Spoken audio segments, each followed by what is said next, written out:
Have you ever felt that strange chill down your spine when you pass by an abandoned house at night? That uneasy silence, broken only by the creak of old wood, or the whisper of wind through broken windows, almost as if the house itself is alive, watching, waiting. They say walls can't speak, but what if they remember? What if every shadow hides a story, every whisper carries a warning, and every door you open brings you closer to something you should never see? Tonight, you'll step into places where time has stopped but the spirits have not. 3 terrifying tales of haunted houses where footsteps echo without a source. Portraits smile when no one's watching. And the walls themselves beg you to leave, before it's too late. Are you ready to enter? Just remember, not every house lets you walk back out.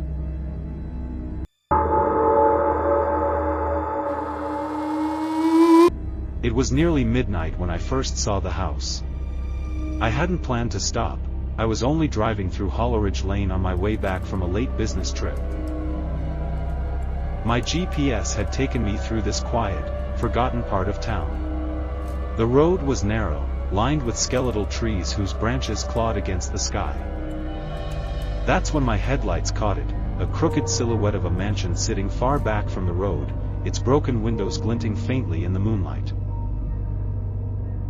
Something about it rooted me to the spot. The gates were wide open as though the house was waiting. I told myself it was just another abandoned building, the kind you could find anywhere in small-town America. But the air around it felt heavy, colder than the rest of the night. My breath fogged up against the glass, and unease crept into my chest. And yet, I pulled over. The path up to the house was overgrown with weeds, but a faint trail remained, as if people still walked there. The closer I got, the more oppressive the silence became. Not even crickets sang. When I reached the front door, I realized it was already open. Just slightly. The wood was warped and splintered, but the gap was unmistakable, like an invitation. I should have turned back. I know that now. But some sick curiosity pulled me forward. Inside, the smell of mildew and rotting wood hit me. My flashlight beam cut across the dust and cobwebs, revealing a grand foyer with a broken chandelier hanging like a corpse from the ceiling. The staircase rose into darkness, its railings eaten away by termites. And then I heard it. A faint shuffle. Somewhere upstairs. I froze, light trembling in my hand. The rational part of me whispered that it was an animal, a raccoon, maybe, or a stray cat. But the sound was too deliberate. Too heavy. I called out, "Hello? Anyone there?" The house groaned in reply. I don't know why I didn't leave then. Maybe it was pride, maybe recklessness, maybe the strange, compelling pull the house had over me. Instead, I climbed the stairs, each step shrieking beneath my weight. The second floor stretched out in a long hallway lined with doors, all closed except one. A faint light flickered inside. I approached, heart hammering. When I pushed the door open, the smell of decay slammed into me harder than before. The room looked like a child's bedroom, wallpaper peeling in faded pink patterns, a small bed frame overturned in the corner. On the wall, scratched deep into the plaster, were words, "Get out." The letters weren't old. They were fresh. I staggered back, but then I heard breathing. Not mine. Not human. A slow, rattling inhale. Then an exhale that scraped like broken glass. My flashlight flicked across the room, but nothing was there. Just dust, cobwebs, and that overturned bed. Yet the sound grew louder, circling me, coming from everywhere at once. Then the light went out. Darkness swallowed me whole. I fumbled desperately with the flashlight, hands trembling. When the beam finally came back, something was in the corner of the room. A figure.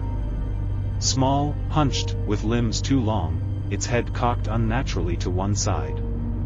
Its face, or what passed for a face, was nothing but a pale blur, as though the darkness itself had eaten it away.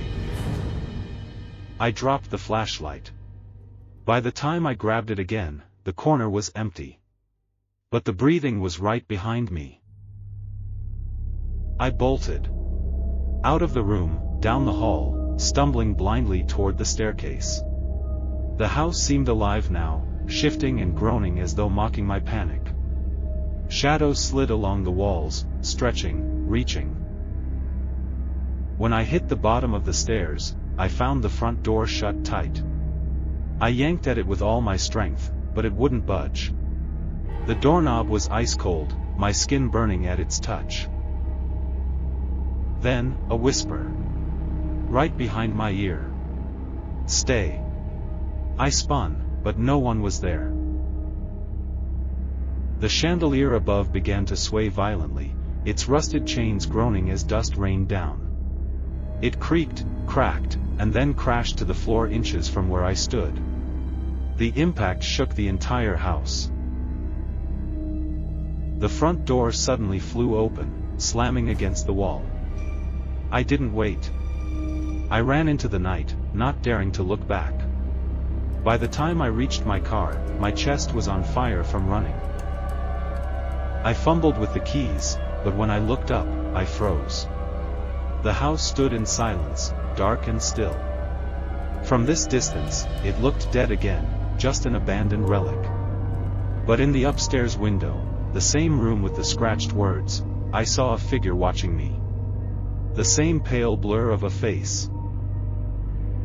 I slammed the car into gear and sped off, not stopping until I was miles away.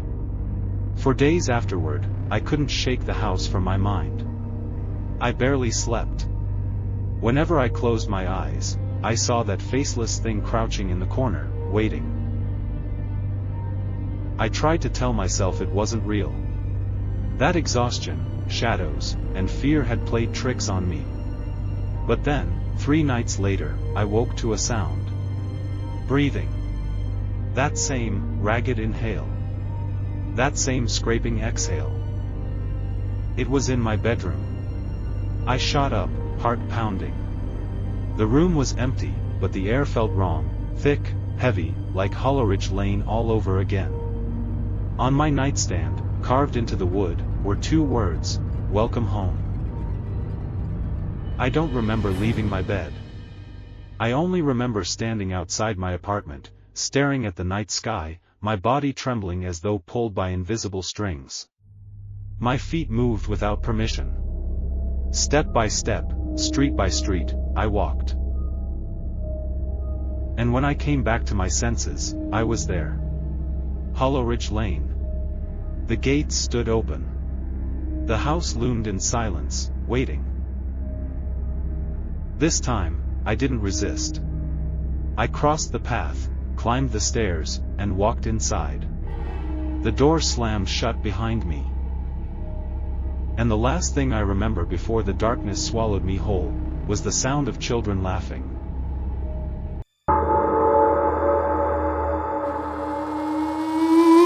The first time I heard about Ashwood Manor, it was from a gas station clerk on the outskirts of town. I had asked for directions to the highway, but instead of giving me a straight answer, he leaned on the counter, narrowed his eyes, and said, "You don't want to be anywhere near Ashwood after dark." I laughed nervously, thinking he was just another small-town man with ghost stories to spook strangers. But the name stayed with me. Ashwood Manor. Something about the way he said it, like the words themselves carried weight, dug into my mind.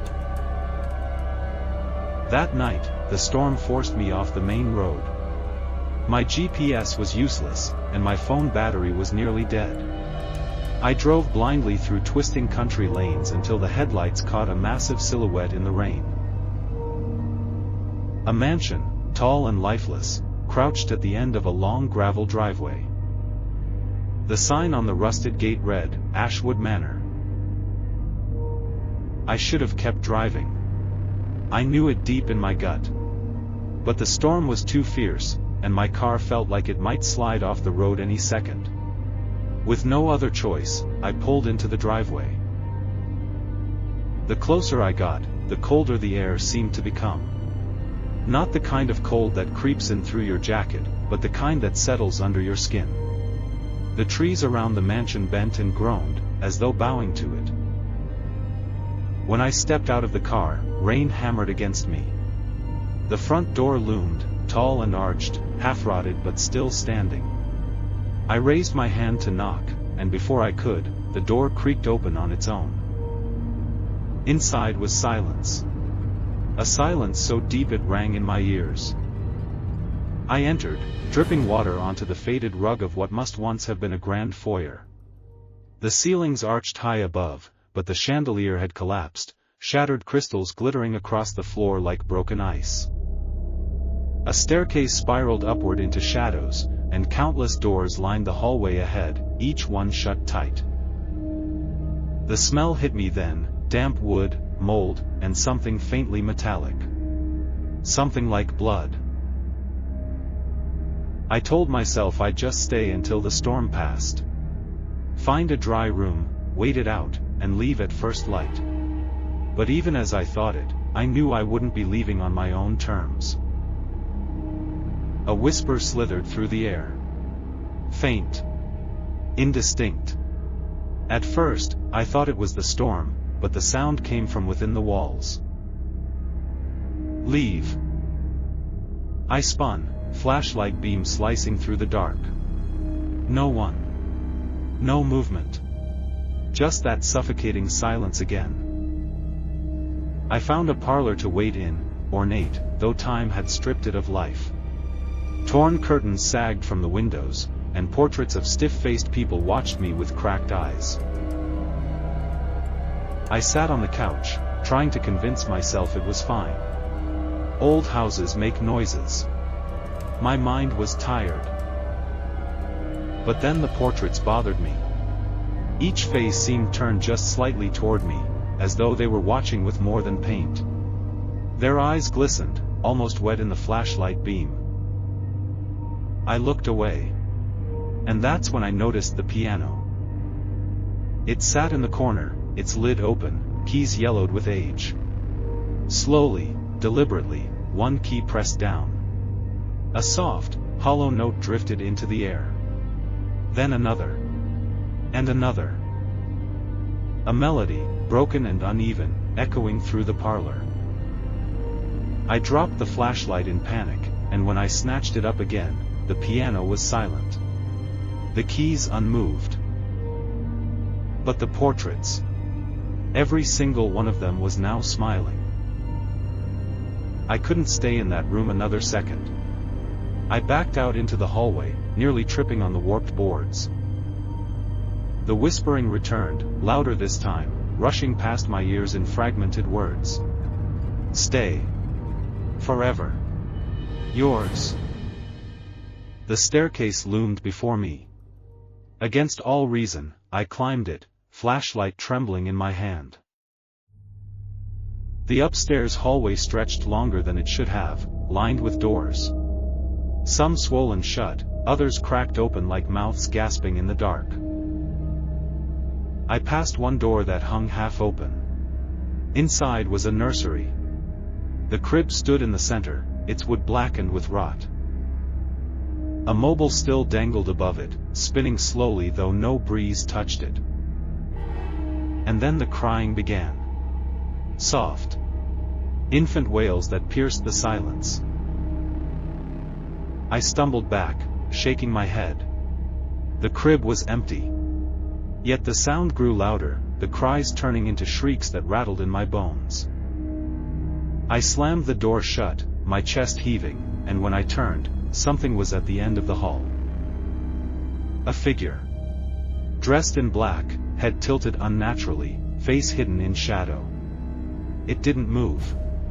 Didn't breathe. Just stood there, watching. I blinked, and it was gone. I ran, fumbling through door after door, desperate for escape.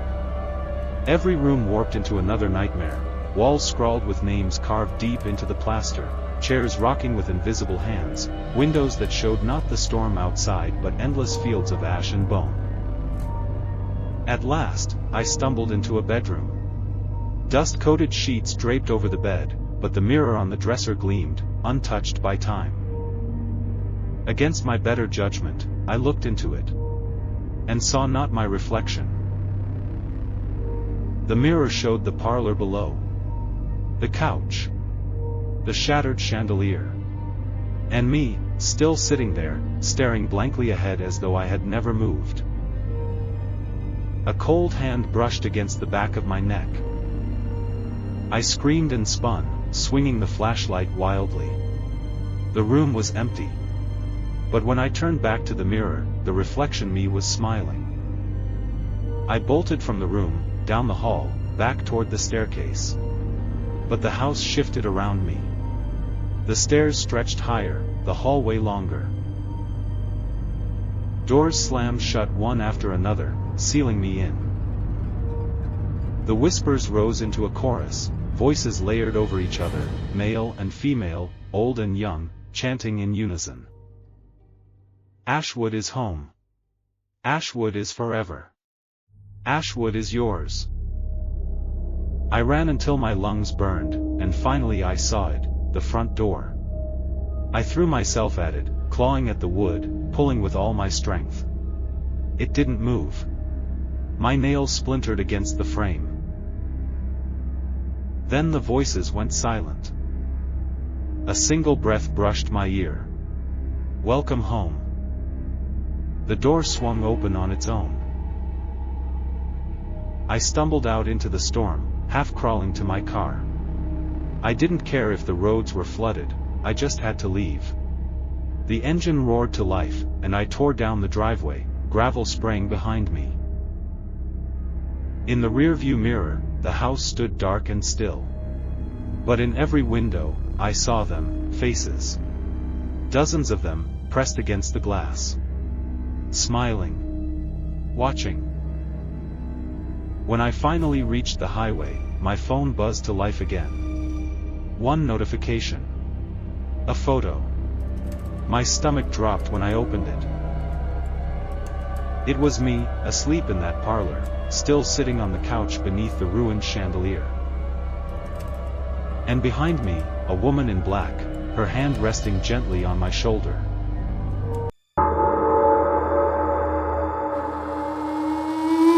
When I first heard about the Blackwood residence, it was nothing more than a rumor passed around at the local bar.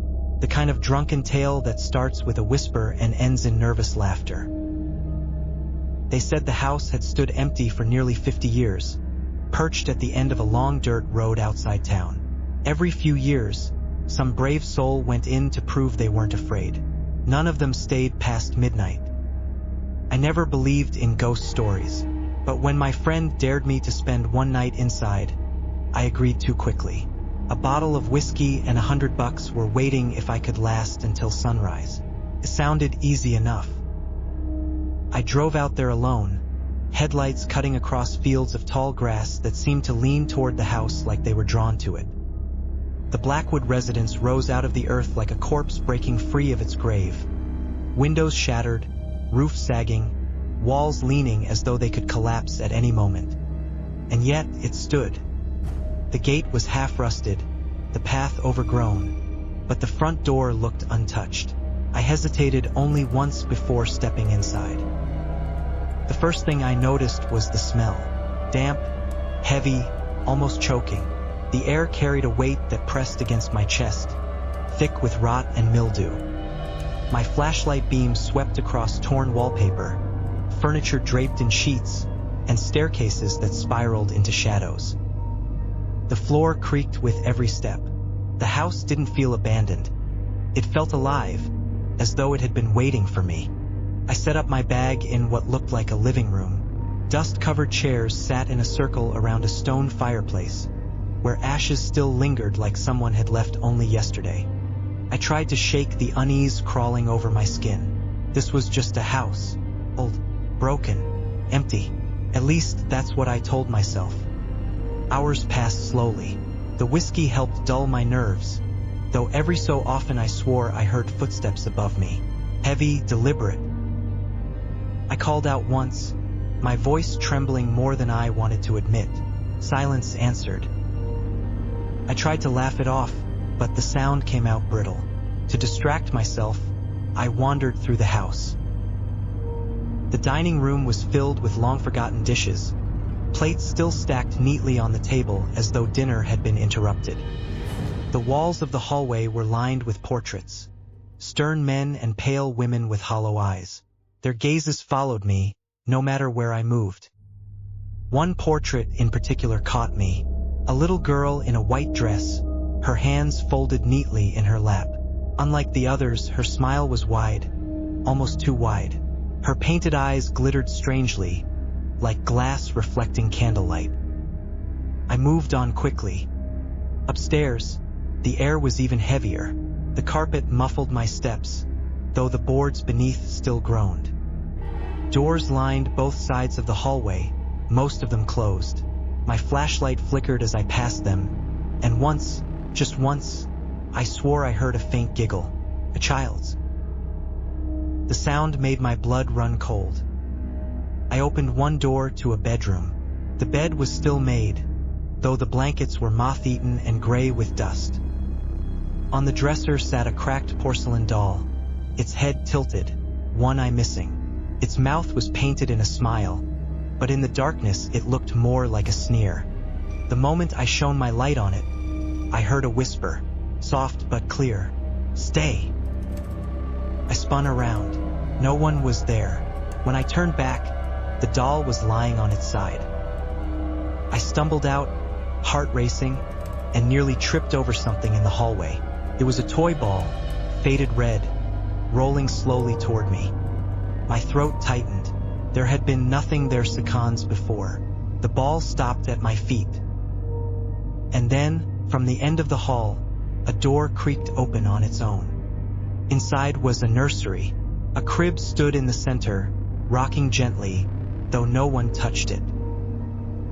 A music box sat on the windowsill, its lid opening with a soft click. A lullaby began to play, tinny and warped. I froze, every instinct screaming to run, but my legs wouldn't move. In the crib, something shifted. I forced myself closer, step by agonizing step, until I saw it. A bundle of sheets. Wrapped inside was not a baby, but bones. Tiny, brittle bones, tangled in rotted fabric. The lullaby stopped, and then a voice whispered, right behind me, "You found her." I ran. I didn't care about the dare, the whiskey, the money, nothing. I bolted down the hall, flashlight beam bouncing wildly, shadows dancing on the walls. The portraits stared with new expressions now. Smiles stretched wider, eyes glistening wet as though alive. The stairs seemed farther away than before, the house twisting, stretching, refusing to let me go. When I finally reached the bottom, I nearly crashed into the front door. I yanked at the handle, but it wouldn't move. My palms slipped on the rusted knob, sweat pouring down my face. Behind me, footsteps descended the stairs. Slow, heavy, deliberate. I didn't want to turn, but I couldn't help it. A figure stood halfway down the staircase. A man, or what had once been one. Skin pale and sagging, eyes hollow pits, mouth hanging open in a soundless scream. He raised one hand, pointing directly at me. The door suddenly swung open, slamming against the wall. I ran into the night, the storm swallowing me whole. I didn't stop until I reached my car. My hands shook so badly I fumbled the keys twice before I got the engine roaring. As I pulled away, I dared one last glance in the rearview mirror. The Blackwood residence loomed in the distance, its windows glowing faintly with a sickly yellow light. In the upstairs window, I saw her, the girl from the portrait. White dress, too wide smile, watching me leave. And in my back seat, faint and unmistakable, I heard the sound of a ball bouncing. You've walked the halls of Hollow Ridge Lane, wandered through Ashwood Manor, and dared to face the horrors of the Blackwood residence. 3 different houses, 3 different stories, yet all share one truth. Once you step inside, you're never truly alone. Shadows move when you don't. Voices whisper when you try to sleep.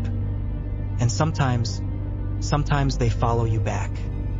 So tell me, would you dare spend a night in a house that others only whisper about? Could you survive the silence, the footsteps, the breathing just behind your shoulder? Or would you, too, become another name etched into the walls, another soul trapped forever? The next time you pass an abandoned house, don't stare too long. Don't wonder what's inside. And above all, don't open the door. Because some homes don't welcome guests. They keep them forever.